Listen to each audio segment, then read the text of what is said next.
Mga kaibigan, handa na ba kayong makinig sa isang kwentong magpapakilabot sa inyong gabi? Sa kwentong ito, susundan natin si Emil, isang marketing executive na may kakaibang obsesyon sa isang dalagang nagngangalang Valerie. Habang nagiging mas malalim ang kanyang pagnanasa, unti-unti nating matutuklasan ang kanyang madilim na plano. Pakinggan ninyo ang kwento ng Ang Pag-aari ni Emil at alamin kung paano nauwi sa isang nakakakilabot na wakas ang kanilang kwento.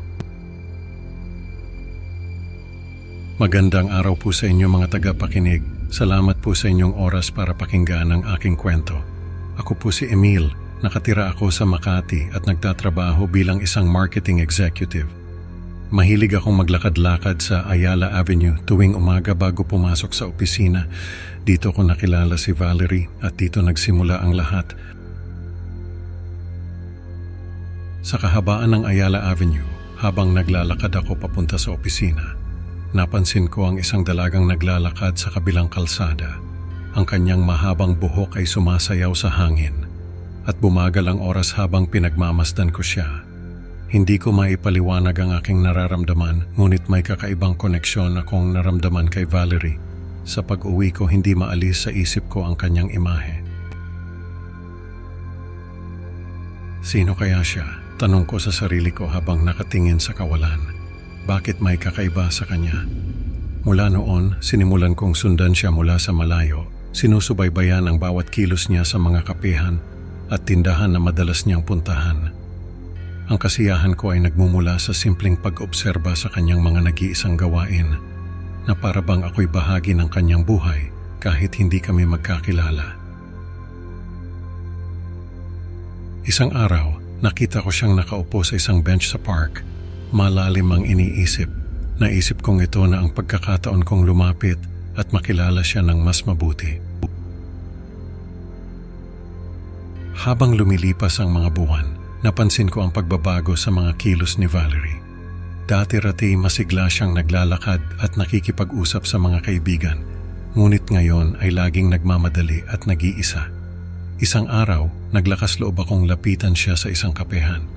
"Hi Valerie, ako nga pala si Emil," sabi ko, ngunit sinalubong niya ako ng malamig na tingin at pagtanggi. "Sorry, may kailangan lang akong tapusin," sabi niya sabay talikod, ngunit nakita ko ang kaba sa kanyang mga mata. Sa kabila ng pagkabigo, umasa pa rin ako na magkakaroon kami ng makabuluhang koneksyon. Pinlano kong maigi ang aming susunod na pagtatagpo. Umaasang makakabawi ako sa unang pagtatangka. Sa kabila ng malamig na pagtanggap, hindi ako sumuko. Sa aming muling pagtatagpo, ibinunyag ko ang aking kaalaman tungkol sa personal na buhay ni Valerie, mula sa kanyang paboritong kape hanggang sa oras ng kanyang pag-uwi. "Alam mo, lagi kitang nakikita dito sa kapehan na to. Parang parte na ng routine ko," sabi ko, pilit nang ngumiti. Gusto kong ipakita na interesado ako sa kanya, na parang matagal ko na siyang kilala. "Alam mo bang paborito mo ang caramel macchiato?" sabi ko habang hawak ang isang tasa ng kape. Sa halip na matuwa, lalo pang lumayo si Valerie at nagpakita ng takot. Kitang-kita ko sa kanyang mga mata ang pag-aalinlangan at pagkabahala. "Paano mo nalaman ang mga bagay na yan?" tanong niya, halatang naguguluhan at natatakot. Hindi ko alam kung paano ko ipapaliwanag na parang natural lang sa akin na malaman ang mga bagay na yon tungkol sa kanya. Nasaktan ako sa mas malalim na pagtanggi ng dalaga. Sa aking pagnanais na maibalik ang dating lapit, nagpunta ako sa tahanan ni Valerie. Ngunit sa halip na mainit na pagtanggap, muli akong tinanggihan at pinagsarhan ng pinto. "Valerie, kailangan kitang makausap," sigaw ko habang kumakatok sa kanyang pinto, ngunit walang sumagot. Narinig ko ang mga yabag niya sa loob, ngunit pinili niyang hindi ako harapin. Ang sakit ng pagtanggi ay mas tumindi. Habang lumalalim ang gabi, nagdesisyon akong humingi ng paumanhin kay Valerie.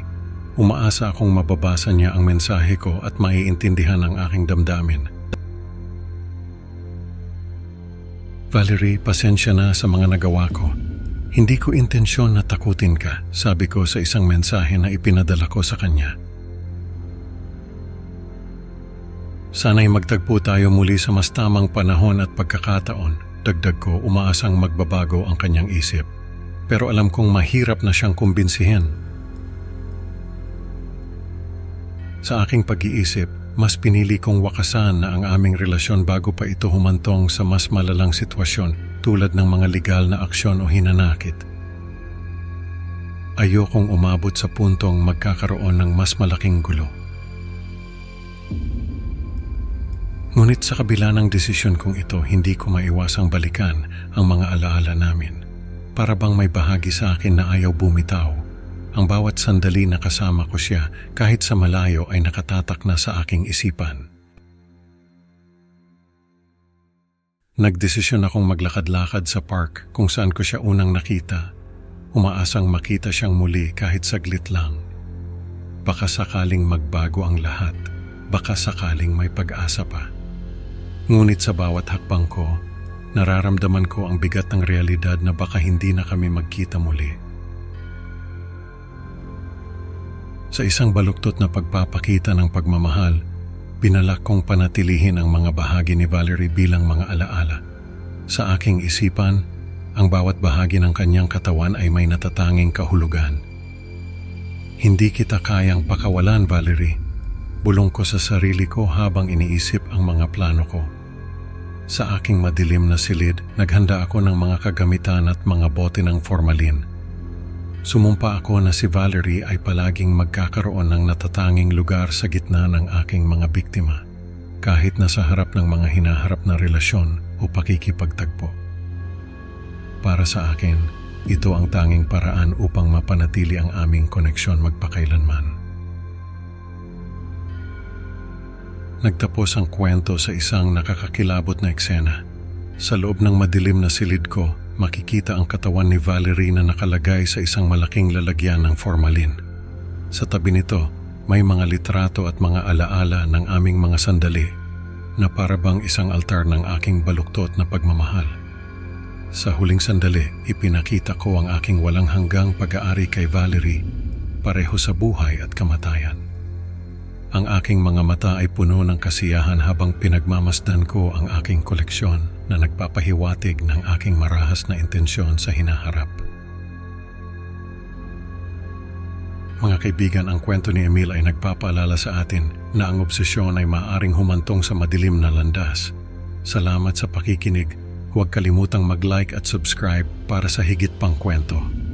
Hanggang sa susunod, mag-ingat kayo. Baka ang susunod na kwento ay tungkol sa inyo.